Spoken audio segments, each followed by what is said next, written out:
So that was my expression when I first saw this move. Today we are looking at our 21st greatest move of all time in a game played between Satzinger and Tarrasch. Tarrasch is playing white, Satzinger is playing black. This game is from 1914, back when they knew how to play chess, when there was exciting swashbuckling tactics and, you know, defense was non-existent. It was all about creating some cool sacrifice. And this game does not disappoint.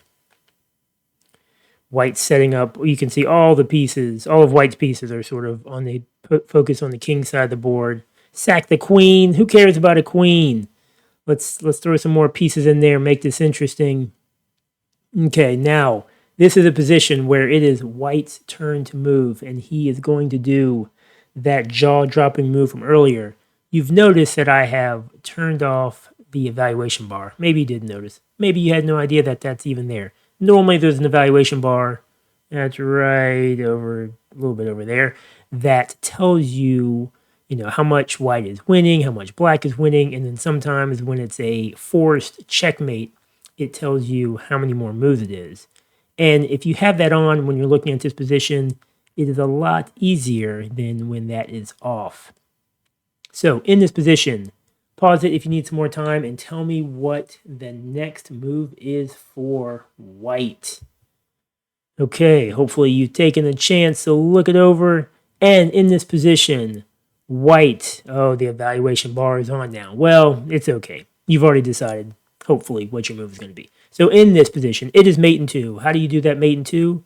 With the very nice rook to h8. At first, at first I was like, oh, that's checkmate, just because you don't notice that the knight is there.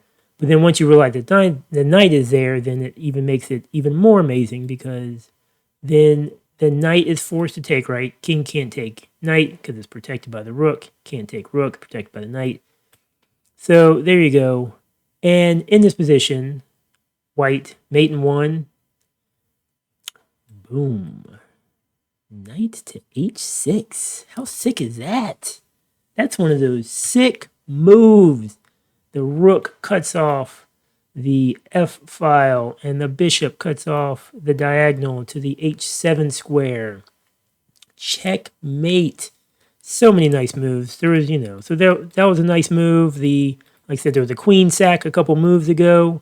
That was worthy of maybe a position some other time, some other place. So he sacks the queen, and then this runs him down in the corner. The key thing for black is that these two knights are just useless. They're just in the way. They can't attack anything. They're not defending, bogging down the position.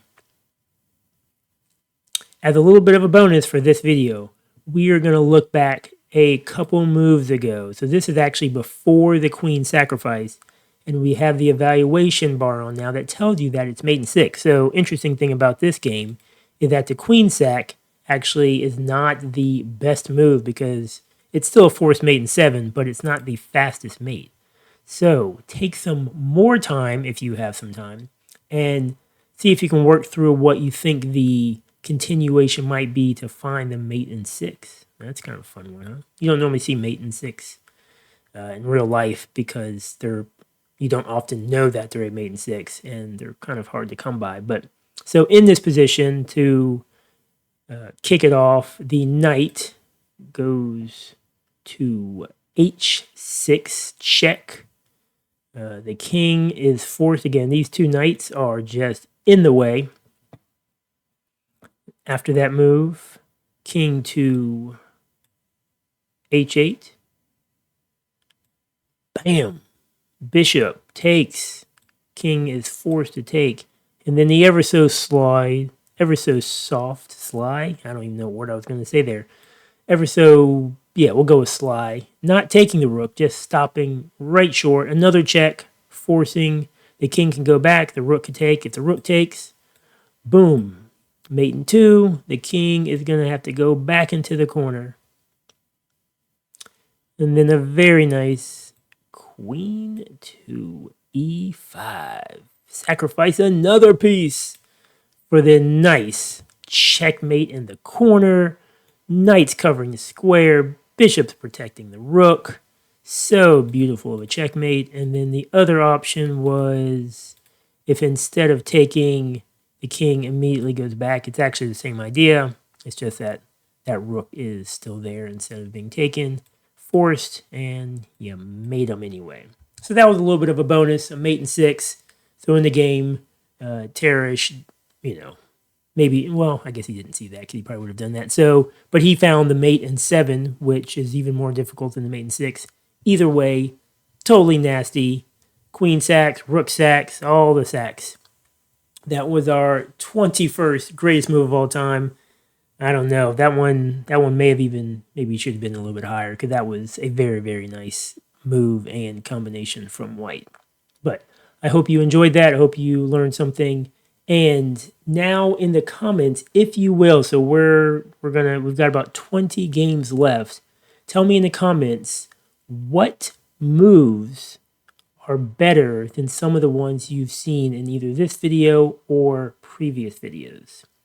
So what's, maybe the easiest way to do it is, what's the greatest chess move you've ever seen? If you can send me that, if I'm still making videos, maybe I'll take a look at that game and see if it could get a spot in the top 20 or not. Okay, subscribe and watch some more videos that way. Thanks for watching.